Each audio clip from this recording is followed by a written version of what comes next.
Hey guys, welcome to another one of our live session. Laura is finishing her Tetris game right now, so Once again. we'll have to do with me for the beginning of this live session. I mean, she has priorities, guys. She has priorities. All right, so a couple of things today. First up, I would like to apologize for last week for finishing a bit abruptly the live session. It looks like YouTube just disconnected us completely, and yeah, we just didn't have a shot at being able to make it back onto the live session, but we still made it clock in at about 57 minutes, so that is cool. Other things to remind you guys, it is Earth Day today, so check out at what time there is the hour of no power that you need to do. Like, it's always cool to do that for the planet, so if you guys want to participate on that, we will. So yeah, remember doing that, your bit for the planet. It's always nice. Wow, Laura's doing really good over there at Tetris. Too good. Way too good. Yeah. Another thing, we are on TikTok. So if you want to find us on TikTok, it's at nzpocketguide.com. And let's go over the intro. I'm going to try to remember what Laura usually says. So I usually welcome you guys and tell you that we're here to answer all your questions about traveling in New Zealand, because we kind of are the experts of traveling in New Zealand. Usually I turn my head and I say, but Laura, why are we the experts? And she says something. So she says that... Well, we are the team behind NZPocketGuide.com, Robin. Multitasking, look at that. Yes. So yeah, so we're the team behind the New Zealand's largest travel guide, which is NZPocketGuide.com. You get usually I show that. And yeah, we're here to answer all your questions to do with traveling in New Zealand. But if you cannot make it to the live session, you can always pop into the comment section of any of our videos, and you can leave us messages, and we'll print them out and go over them during the live session when there is a little bit of free time that we have. Wow, that was a good move. Okay. She is unstoppable this morning, guys. Yes, I'm trying to stop. You're not trying to stop. You're doing way too There good. we go. Okay, finally she lost. Anyway, so feel free to ask us all the questions you have in the live chat, and we always read all the comments. We're starting with Clay Bryant, which is in Dunedin, and he says, morning all. He's ditching this week. What? Ditching this week as I am out catching sunrise shots of the peninsula with my drone. Catch you next week. That's going to be fun. Then we have Michael Connell says good morning to Clay. They're chit-chatting about the waterfall he was looking for yesterday. I think there was O'Carroll Falls. That's the one we were talking about? No, I can't remember which falls. But I think by the end of the live session, he did figure out which one it was. Morning, guys. He also say, Michael Connell, and say, I hope you had a great week. Coffee made and waiting for this morning informative chat. Nice. We have tea right now. We're recovering from a little bit of a late night last night. Lemon and honey, yes. And hot water. Working on that throat health right here. Yes. Nathan Baith, that is in Taupo, if I remember correctly. And he says, good morning. How is it going? And we have Anthony Comstock that says, Morena from California. If you guys don't know, Morena means good morning in Maori, which is a local indigenous language. And Anthony Comstock is a regular. He is living in Rodeo in California. So here you go. I can pinpoint everybody, every single one of you. I know where you are. I know where you are. I know where you live. All right. So I know where you live. All right. Another PSA, another public service announcement. Next week for the live session, it is daylight saving times in New Zealand. So time changes. So I will be loading some more live session in YouTube right now. So make sure to set your reminder, because that may be an hour earlier, an hour later, or something. I think it might be an hour later. I have no idea. Yeah. Anyway, so just be aware that there is some time changes. We have Navin Joshua that says, hi, you both. This is Navin from India. How are you doing, Navin? Hi. He said, in India, vaccines are available. Which vaccine is fit for New Zealand by vaccine passport? When will they allow all people? All right, so there is no vaccine passport in New Zealand just yet. We haven't done any of that because the population hasn't been vaccinated yet. So they are not, basically, they don't even have a roadmap of letting travelers coming back to New Zealand. So far, we don't have any information on which vaccine you need to have. But, it's safe to say that, for example, the Pfizer vaccine may be a safe one, as this is the one that's going to be used in New Zealand. So if the government official in New Zealand deem that this is the right vaccine for the New Zealand population, it's highly likely that they will think that is the right vaccine for people that want to come to New Zealand. So obviously, this is not official information whatsoever, but it's just a deduction that I'm making from the information that we have right here. As when you come to when will they allow all people, you're asking when are the borders opening? Is that what you're asking? So the borders of New Zealand are not opened right now and are not going to open in the next few months. It's pretty clear that the New Zealand borders are going to remain closed for the foreseeable future. Our predictions, and we have a full prediction video available for you as a link in the description of this video. And I really advise you to actually watch this video. On that video, we cover all the data and information that we have on why we're making the prediction. So it's really informative, and we make the prediction for, with a lot of information for you. So really, we did put a lot of work into that video. So I really advise you to watch it. But in short, the earliest that we're seeing the New Zealand borders opening, the earliest, and again, it's just our opinion. We will hope to be wrong, but we really don't think that the New Zealand borders will reopen before November or December 2021 at the way earliest. Something more likely will be the first quarter of 2022. That is our predictions. It's not official. And obviously on the channel, we will do some updates as soon as we have some information. But just the sheer fact that there's been so little amount of chatters about the New Zealand borders opening in the last 2 months shows that New Zealand is taking a very slow approach into reopening for both workers, students, and travelers in New Zealand. Ben Bogle say, I'm planning to come to New Zealand for 2 months in February, hopefully. Just wondering when should I be trying to book flight, etc. So since we don't know when the borders will be opening, obviously don't do it right now. I personally think I wouldn't book any flights until you have a set official announced date for the border reopening, right? Yeah. I absolutely wouldn't book anything. But in normal years, how early would you book your flights to plan your trip to New Zealand?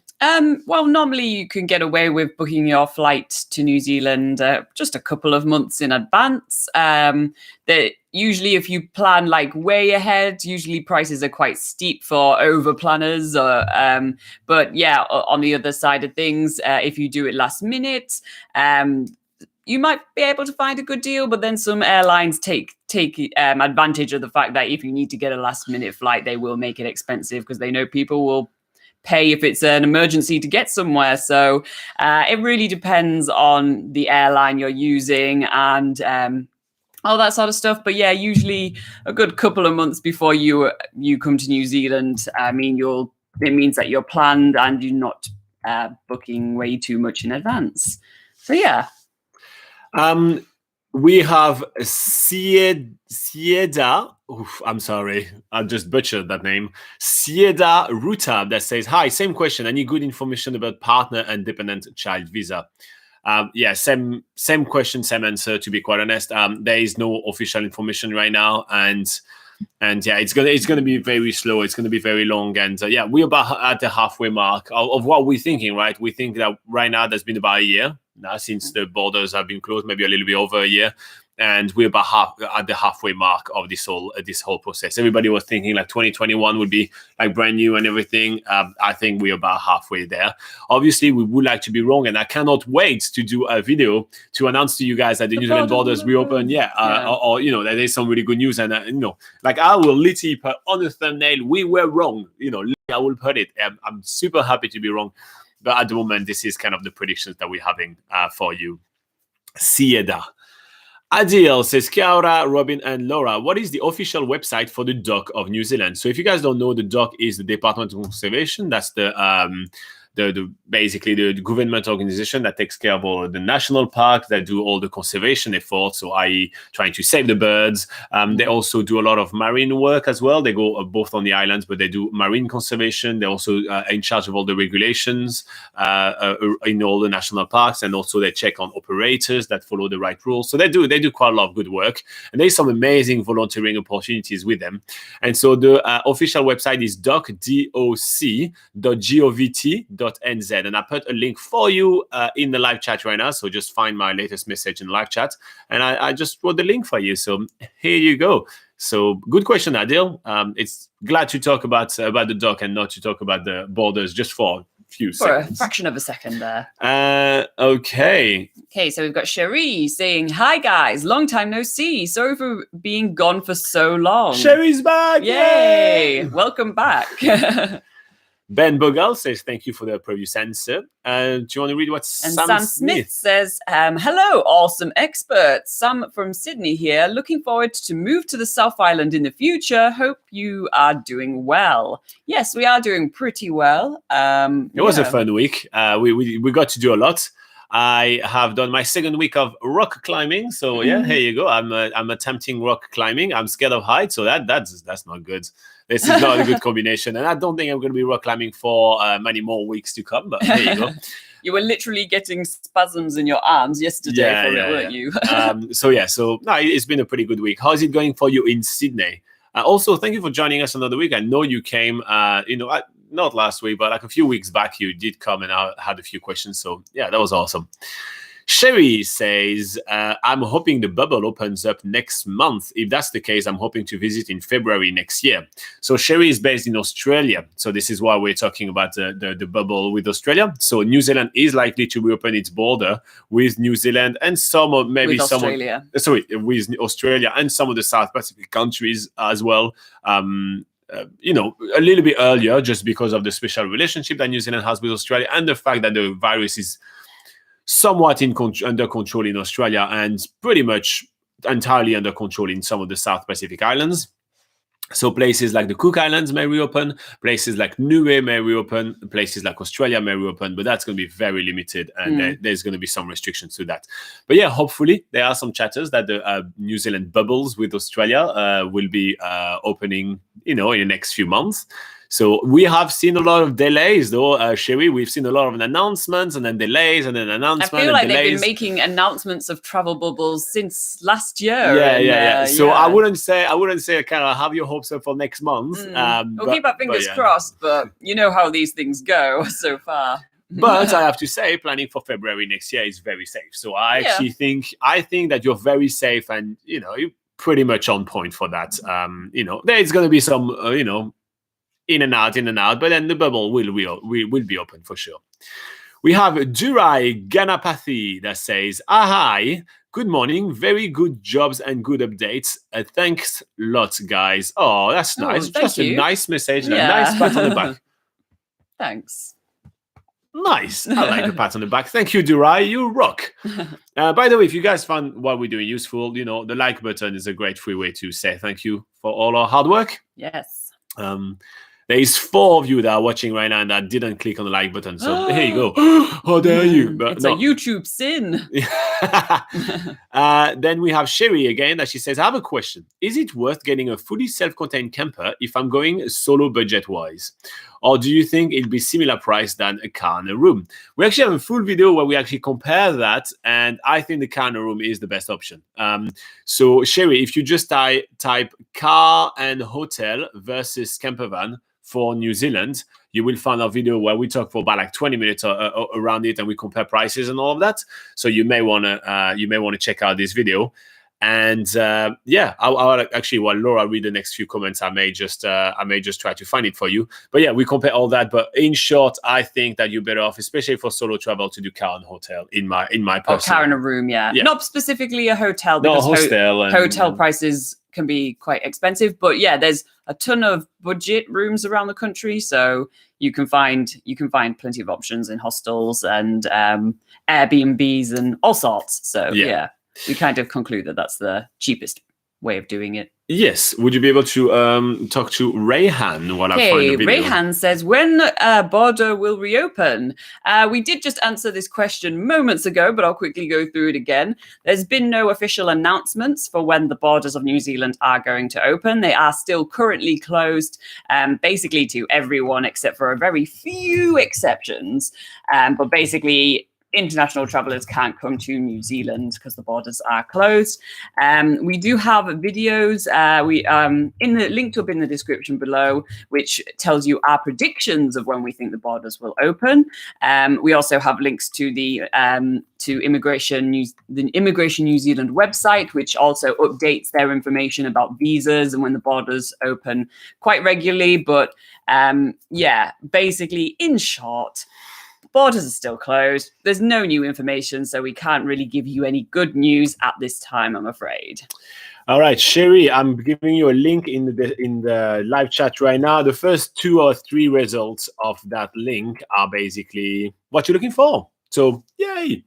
So yeah, check those one out. Maybe after this live chat, just stay hanging out with us for a little bit. Nathan say thanks for giving us update on when the border could possibly open. Yeah, so obviously I cannot stress that enough. It's all prediction. We have absolutely no idea, and I think even the government, the people in charge right now, have no idea either, right? So that's why there's been so little chatter and so little announcement. So at the moment, there is really, really, really little amount of info. So it is just kind of gut feeling predictions. And if you watch our video, you see that we kind of usually give you guys the context of why we're making those kind of predictions and why not. And don't forget Extreme Talauta's message. Oh, yeah, sorry, mate. Morena, how are you doing, mate? So he's in Tokoroa, which is in the North Island, and Morena means good morning in Maori. So here you go. Bright, sunny, sunshine, all that jazz. Did you guys watch our complete guide to the Tongariro crossing video, which I posted this week, by the way? Did you guys like that? Do you think it's a style of video that we should be doing more often or not? A little bit of feedback from that. If you guys happen to have seen it, that would be amazing. Hiroshi Abe says, Morena, guys, Morena. He says, how are you? Absolutely wonderful. Good. Just good. Just good. Wow, absolutely wonderful. He says, during the hikings, can you set your tent anywhere and sleep there? If not, how can I know where in the nature I can set my tent? Thank you. That's for you, Laura. Yes. Okay, so you can't just set your tent absolutely anywhere, but along the hiking trails that are managed by the Department of Conservation only. So you recognize them pretty easily by their green and yellow signs at the start of the trails, saying how long the trails are going to be and all that sort of stuff. You are actually allowed to pitch tents along the trails of Department of Conservation trails, except for Great Walk trails. There's the 10 Great Walks of New Zealand, like the Milford Track, the Reuben Track, etc., etc. On these ones, you have to use their specially provided campsites or their Department of Conservation huts. But yeah, otherwise on other types of trails, you are allowed to do it along the trails as long as it is on Department of Conservation land. And we do have more information on that and to answer that question on nzpocketguide.com. The article you'll need to look for is Guide to Backpacking in New Zealand or Multi-Day Backpacking in New Zealand, because this is a question that we do often receive and we can give you more information on nzpocketguide.com. So go have a look at that. And one of the best places to actually pitch your tent when doing multi-day hikes in New Zealand in the Department of Conservation is actually next to the huts. If you see a Department of Conservation huts, they usually have a few facilities here and there, and also they have cleared a little bit more land. Yes. So it's usually easier, because you will find that a lot of the trails when hiking around New Zealand, you will find that they're quite narrow and you literally are within the bush straight away. So it's very rare to have literally a nice clearing. Exactly. To camp, literally even just clearing for a tent, and it's not a joke. It's really not big, a tent, right? And you sometimes for hours and hours that you walk do not see a single clearing that would be suitable for just one tent. So usually the place where the huts are is also the best place. A good place. Yeah. Also, they do a lot of land survey and research on where they place the huts. So this usually are the huts of the Department of Conservation are usually placed in areas where you have lower risk of flood, lower risk of landslip and all those kind of things. Just in case, if the weather is bad, and the New Zealand weather changes quite often, so it's one thing to keep in mind as well. So maybe planning along the lines of where the huts are is usually a bit like the right idea. Yeah. But the advantage of traveling with your tent also is that you are not necessarily restricted to those huts. So if there is a hike, which is, they say it's about 4 days, and you feel like you can do it in 2 days, which very often is the case. If you hike a little bit more, you are able to stop wherever you want. So you kind of have to do a little bit of a trade-off on what you can do with with that. Yeah. And you will also find that there are also dedicated campsites along a lot of multi-day hiking trails as well, not just on the Great Walk trails, but on other multi-day hiking trails as well. So they're usually also a better place to pitch your tent, because they also will have extra facilities there, like toilets and water source and that sort of thing. So not all the time. Not all the time. Yeah, they do have, they have different facilities in different places, but it tends to be, if you are looking at a certain hike, it's always worth having a look at if they have any huts or campsites already on the hike, and then that's like a good place to know when to stop and pitch your tent. So I know that Hero already arrived in New Zealand, but for someone which is not in New Zealand right now and want to bring their own tents and everything, is there thing and tenting gears and all that? Is there thing that they need to keep in mind before they take their tent in the dock trails? In the dock trails, not into the country. Yeah, into the country, and then take them in the dock trails. So if you are bringing your own hiking gear, including camping gear, into New Zealand, you do need to make sure that all your hiking gear and camping gear is clean. You don't want any soil on it, because it will be picked up by biosecurity at the airport. Basically, you will have to either clean it at the airport, or they will send it off for cleaning, which can be quite expensive. So make sure if you are bringing your own gear into New Zealand, it's all nice and clean and not damp either. Don't just clean it and then put it in your suitcase. Make sure it's all dried out as well, because that's also a thing. They often have issues with damp gear. So that's the first thing. Was there something else that you were the other thing I wanted to talk about as well is that obviously we just talked about, alongside the Department of Conservation walks, every other region, district and everything, if you're not doing a walk not on the department, also national park, basically not on the Department of Conservation area, there are different laws and different bylaws by all the different councils. If you're on council land, it would be a different story. So you cannot just drive along New Zealand and then just find a spot that you like alongside the road and pitch a tent and sleep there. This is absolutely not acceptable. You can't do that in New Zealand. Just making that really clear. Yeah. We just were talking about in the Department of Conservation. If you want to know where you can tent, camp alongside the roads and the areas of New Zealand, we do have some content on that on NZ Pocket Guide as well. So there is a whole section about camping, so check out that section. There is really different rules, and we have all the videos about that. This is definitely not what we're talking about, but I just don't want it to be taken out of context. So freedom camping is kind of like a different thing on the side, but we're just talking about hiking, like camping along the hiking trails. All right. If you guys want some more information, nzpocketguide.com, largest travel guide to New Zealand, free of charge to use. So check it out. And if you find this video useful, like and subscribe, because YouTube tells me to tell you to do that. That is a good reason, you gotta please the algorithm gods. Here you go. All right, let's go back to the live chat. Haven Smith says, hey, do you guys know if New Zealanders can leave the country to travel to the UK? So I wouldn't see why not. It would be more about, would you be able to find a flight, and would the UK let you come in? But I don't think there is any law that forbids New Zealanders to leave the country. In fact, we have been offered to leave the country to go in some project, but that didn't work so well. But we have been offered to leave the country on some government stuff. So I don't think it's forbidden. You just have to keep in mind that when coming back to New Zealand, you will be subject to the quarantine fee, which is over $3,000 and all that jazz. So be aware of that. Yeah. So with the borders being closed, it doesn't necessarily mean that you can't get out. It just means that it's harder to get in short. Extreme Talauta, which is referring rugby, says he's doing well. He's done 2 league games yesterday, and he doesn't know about today yet. So he'll see. We'll see what the day brings. Heshen is back. Hey, Heshen, how are you doing today? And he said, hello, guys. Good morning, Laura and Robin. I like when Laura comes first. It's nice. Thank you for... I like it.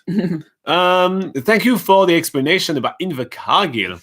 How you guys been? All right. It's a bit cloudy here in Silverdale. Yes, it's a bit cloudy here in central North Island as well. Yes, it is. We had wonderful days, and now it looks like it's going to be a bit of it looks a bit gloomy. Yeah, a bit gloomy week, but that is going to be okay. We've done as much as we could while the sun was out. So did you make a decision on what you were going to do in Invercargill, since we gave you lots of different options last week? Yeah. Did you decide which one you were going to go for? I assume it was the question about the Catlins and the Stewart Island. Yeah. So which one did you go for? Let us know. Yeah. Did you go to Eurotrip yet or not yet? That's also the question first. Yeah. Well, no. Which one have you planned, or which one have you decided? Or maybe you decided not to go at all.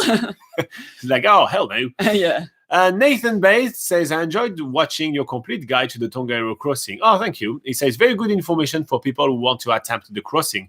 Well, if you're based in Taupo, you're really not too far. Have you done the crossing yet, Nathan? He told us that he went there with a school group to do the Soda Springs walk. I can't remember. But yeah, we totally recommend doing the whole thing if you haven't done yet. Sam Smith says, do you have a complete guide to Fiji video like your Tonga video?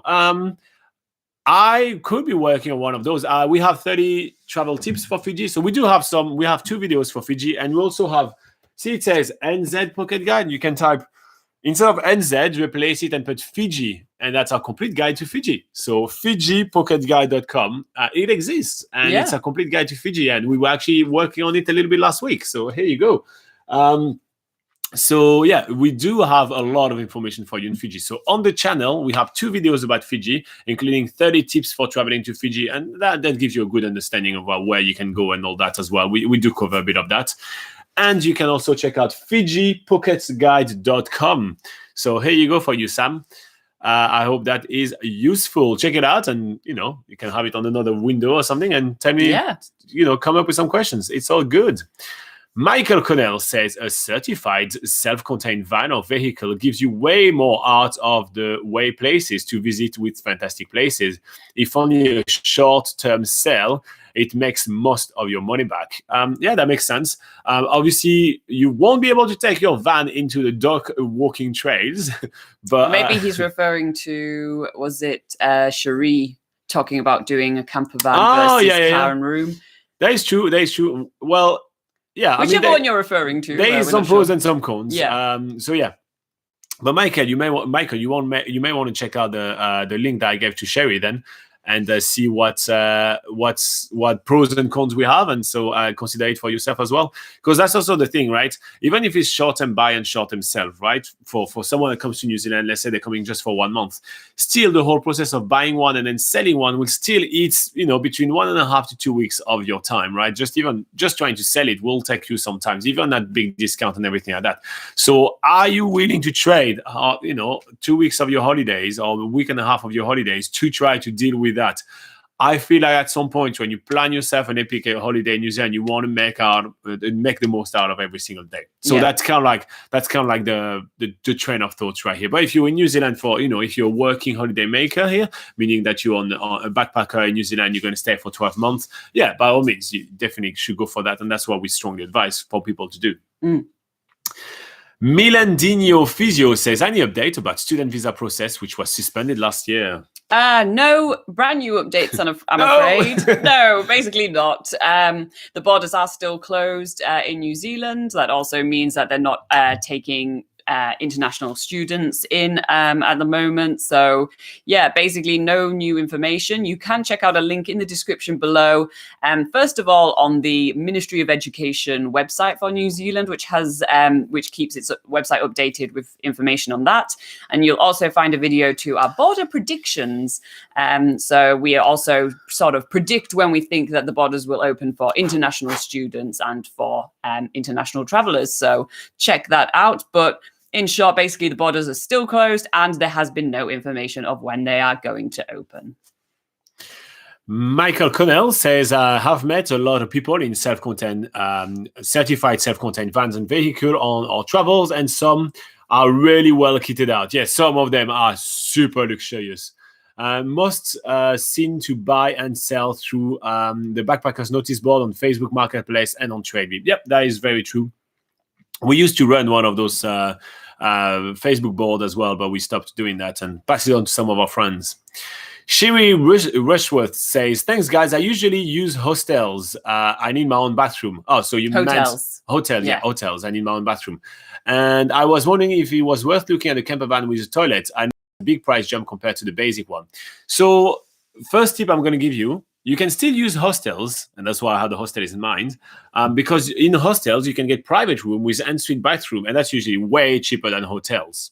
And you also have access to your full kitchen in the hostel. That means that therefore you can save a lot on food rather than having to eat out all the time. So consider that as well. Now, obviously, considering a camper with a toilet, it's a major price jump. I feel that adding the car plus the hotel room, it's still, especially in February, which is going to be summer season in New Zealand, going to be cheaper than the one-day rental for those big RV, like, let's talk Maui or Brits or something, those really big RVs, which have like full bathroom and everything. And also you'll be way more comfortable and it'd be easier to drive and you save money on petrol. So, if it's just for one person, I will still consider the other way around. But seriously, check out those 3 videos. We go way more in depth into all that. And you'll see what you think of your own. And then tell me next week what you decide, because I want to know. You're just nosy, aren't you? I am nosy. Well, you were the one asking. I know. Yeah. Oh, Haitian, yeah. Oh, Haitian, yeah. Makosa? Makosa. It says, is New Zealand border open? No. There you go. Haitian says. So Haitian is replying to you, Laura. He says, yes, Laura, on May 7th, I'm going to Invercargill. We were thinking to go to the Catlins, still have to book accommodation and rent the car. Nice. Oh, nice. Good choice. Yeah, if you do want to check out our recommendation, go on nzpocketguide.com, prepare your trip, transportation, and car rental, and we will compare. So, and then you pick which city you want to rent the car from, and we compare and we tell you which are the best car rentals and all those kind of things. So you may want to check that out before you jump onto renting a car willy-nilly. My advice: go on the website, check it out, and rent a car. Don't rent a car through us. Just check out what we say and then rent a car with the company, right? We know car rental company here. Shadwi says, good morning to you all. Good morning. Wajid Mohammed says, hi, both of you. And what's the new update of immigration opening for student visas? There is no new update. It's still the same. Borders are still closed. And there has been no updates of when they are going to open for international students, I'm afraid. But you can look in the description below for a link to the Ministry of Education website, which is the place for international students. Otherwise, we do have a video linked up in the description below of our border predictions, where you can get a fuzzy idea of when they may open, but it's not official. It's just our predictions. I really like the next question. I really do like it. Okay. Geraldine Sautelet. Actually, I'm going to say that in the Frenchest way possible. Geraldine Sautelet. She says, hello, guys. Thank you for this chat. We're coming from Belgium and we're dreaming about a 14-day trip in the North Island next year. Do you think that traveling in the East Cape is worth it? So I'm guessing Geraldine and her friend is currently drawing on the map and trying to figure out where to go. And is the East Cape worth doing when you only have 14 days in New Zealand? I think it depends. Can you give me the map? I will show where the East Cape is. So I think it depends where else you're traveling. So we're talking about that area of New Zealand. Is that worth exploring? So if you want to experience a place which is a lot quieter than elsewhere in the North Island, you'll find less tourists there. Basically, you'll find more locals. It will be a much more sort of off the beaten track experience. Then the East Cape is definitely worth it. You have beautiful beaches to see along the way, and some really cool activities. For instance, Dive Tatapori is a place where you can go and feed stingrays. I don't know of any other places on the North Island or even on the entirety of New Zealand where you get to do that. And that's really epic because the stingrays come very close to you. We do have a video on the channel of us doing that. And I've literally never pet a fish in my life before, let's be honest, right? And you literally have stingray coming right onto you and feeding them. It's phenomenal. Other highlights there are the East Cape Lighthouse, which is somewhere around here. That's one of the first places in New Zealand that sees the sunrise. So that's like a really famous place to go check out the sunrise there. And then you have the city of Gisborne, somewhere down here, which is really famous for its surfing, that sort of thing. It's a really laid back town. It's also famous for its wineries, cideries, breweries.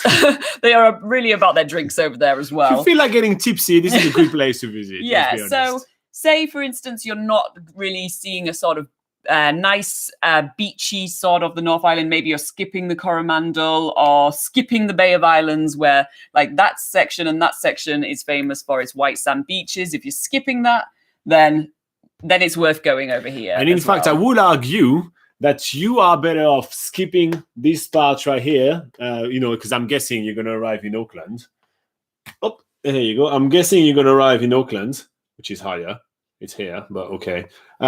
So I will actually skip this part and go and do the escape, because this part you're going to go up and down, so you're going to see twice the same thing. And on 14 days, you don't have that much time. Yeah. And in Bahia, yes, you get plenty of beautiful beach and everything like that, and you get the Cape Ringa here, which is quite nice and everything. But I will argue that the lighthouse here, the Escape Lighthouse, is as beautiful as the Cape Ringa Lighthouse, and it's more accessible. So I think you'll be able to make to do more basically with your limited time, because 14 days is quite a small amount of time, and you're very right to only do one of the both islands. That is already a very smart kind of approach. But I would argue to do a trip which will do something like that. Or you can even extend all the way to Taranaki region, and in 14 days doing a loop like this one would be pretty phenomenal. So you get Auckland, you go to Waitomo, you can do Hobbiton, you can go here to Tauranga, Whakatane. You do the escape, you turn around, you turn back, you do Rotorua around here, and then you do Topo around here. You may want to do the crossing, then you can explore Taranaki, beautiful Mount Egmont National Park. So phenomenal stuff to do. Even just the road trip right here is phenomenal. And then you make your way down to Wellington, and then you can take one of those $49 flights to be back to Auckland, and then fly out if that's the plan you want to do.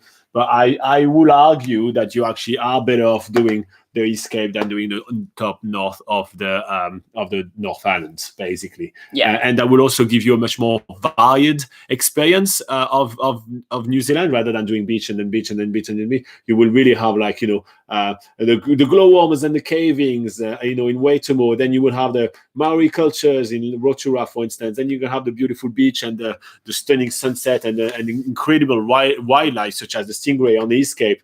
Then driving back to Topo or the Turangi area and everything, where you can have New Zealand's largest lake. You can have Mordor from Mondum. You can climb the Tongariro Crossing. We have a complete guide that just came out on the channel to check out the Tongariro Crossing if you want. Then you can stray off to Taranaki, where you're going to have a bit more wild. You have another big volcano, which you can have those green goblin style forests. With moss on every single trees and everything like that, which is really epic. Then you can come back here. You have some amazing massive sand dunes and everything around the Whanganui area. Then you drive that coast right here, which, for example, you have Kapiti Islands right here, which is amazing conservation area. And then you have Wellington City, which you're going to realize is the coolest capital city in the world. It's a really, really cool kind of city, New Zealand city life. And then you hop on the plane and you make yourself back onto Auckland. It will be just the way I'll approach it. Obviously, we kind of strayed off a little bit from answering your question. Should you travel the escape? Geraldine, you should. You definitely should. And you can check out some more itineraries on nzpocketguide.com. You say that. We have just updated our itinerary section on the website, and we do cover lots of 14-day North Island itineraries on there. Even if we even have different, itineraries for families, luxury, honeymoon and budget. But even if, you're not really looking for a honeymoon on the North Island, if you're traveling with your friends, it's also worth having a look at the destinations that we suggest, because you might find that, going to that destination appeals to me more than something that might be, say, on the budget guide. So have a look on NZ Pocket Guide under the Trip Ideas section of the website. You can find that on the top bar if you're on desktop. And I'm going to wrap up that question with a comment from Michael Connell, which is a local, and he says, the escape is a great area, both historic, scenic, and you may see a rock and launch at the Mahia Peninsula as well. So much to do and see in the area. Isn't it a nice way to wrap that up? Yeah. All right, like and subscribe if you find this useful. It's always a great way to reward us for our hard work, and I'll go back to the live chat. Where are we on? Sherry says, haha, perfect, thank you. Prep Repa says, hi. Hi, Prep Repa, how are you doing? Jonathan Vincent says, good morning all. Good morning, Jonathan. Good morning. YG, we just answered that question. Pre Repa says, may I know when the expression of interest draw of 2020 will take place, as I applied for the expression of interest in March 2020? You answer that. I don't know. Is it the same as the visas? Yep. Okay, Yep. so there's been no new information or updates on visa processing because the borders to New Zealand are still closed, and there has been no announcement or official announcement of when they're going to open. Therefore, they are not processing any visas or expression of interests at the moment because, well, they wouldn't know when people would be actually allowed into New Zealand. So unfortunately, we can't give you any new updates on that, simply because there are no new updates on visa processing and the borders. Zealand Joseph says, where are the best beaches in the North Island? That's a good question. Let's take the map out if you want, and we can put them on the map. We did quickly. Do you want to? I'll do that. Yeah. We did quickly just talk about the East Cape just then, and there are a ton of really nice beaches along the East Cape of the North Island, which spans between Gisborne, the city of Gisborne, and basically goes all the way round to basically the town of Opotiki. This whole area right here. Yeah, I mean, there's so many beaches along there. It would be hard to name a single one, but there's. Basically, this is a very nice sort of white sand beach area. The Coromandel is another place which is famous for its white or golden sand beaches on the North Island. I'll do different colors for each of them. Why not? I can actually name a few there. We can talk about, there's New Chum Beach, there's Cathedral Cove, there's Whitianga Beach. There is also Hot Water Beach, where you can dig your own hot pools at low tide. The Coromandel is really famous for its beaches as well. Then heading up to the Northland and Bay of Islands region. And it's here as well. Yeah, there are a ton of beaches there as well. You are really spoilt for choice. For instance, a really nice area is Doubtless Bay, which is just north of the Bay of Islands. In Paihia, they have beaches on the town shores, but also lots of beautiful beaches on the islands of the Bay of Islands itself. For instance, Ura Puka Puka Island is really beautiful, lots of walks and really awesome beaches there too. Loads of beaches all the way up to Cape Brianga and Spirits Bay, where you have more beautiful beaches. And if you are into surfing and that's more the kind of beach that you're after, there is actually a highway in New Zealand called the Surf Highway 45. It's around the Taranaki area, so it's around here.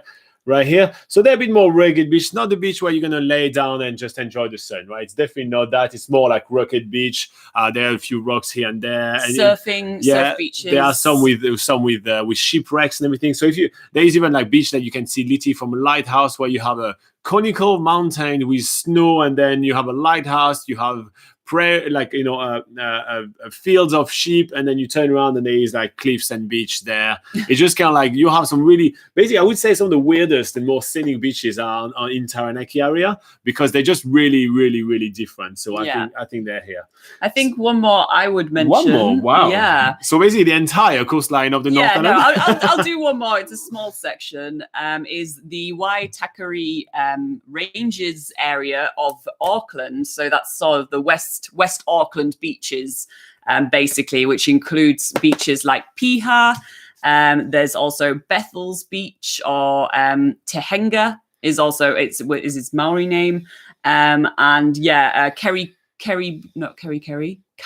Beach. There's a lot of really beautiful black sand beaches over there. So if you're looking for something a little bit different, black sand beaches are always cool to see. And they're usually, all these beaches are broken up by really dramatic cliff formations and stuff, and beautiful forests. Then that's another really cool place to go explore some beaches there. And they're good for surfing. Basically, the whole sort of west coast of the North Island has its sort of roughest, more rugged beaches. And that's usually where people like to go surfing. If they are kind of like pro surfers, they're good at what they do. Otherwise, this is the sort of calmer coast of the North Island. And if you want to go for a nice relaxing swim, or you want to just learn to surf or something, then that's kind of like the coast that people go to. So last question, what's your favorite beach on the North Island? Single one favorite beach? I would. Do Okay, you have one in mind?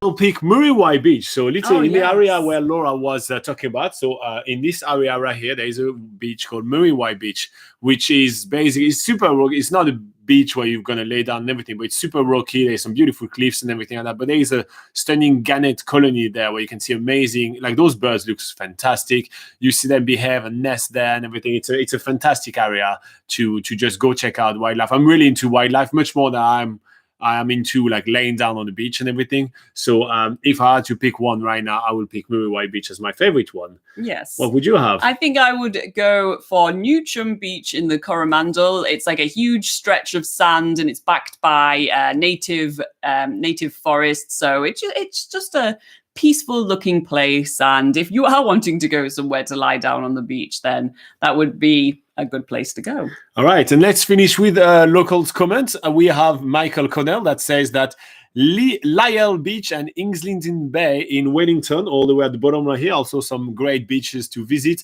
and a beach off Route 32 in Masterton and Havelock North around here. They're pretty nice as well. And that's true, they're really nice, but otherwise we literally just circle the entire North Island. And, yeah. We're just never going to stop. So we've got to draw the line somewhere. So yeah. That's all the best beaches on the North Island of New Zealand. If you guys found that useful, again, hit the like button, subscribe to the channel. That's what YouTube tells me to tell you to do. So, yeah, what YouTube tells me to tell you to do. In the meantime, let's go back to the live chat. Where are we? Address Castro says, hello, guys. If you wanted to travel to New Zealand to learn English,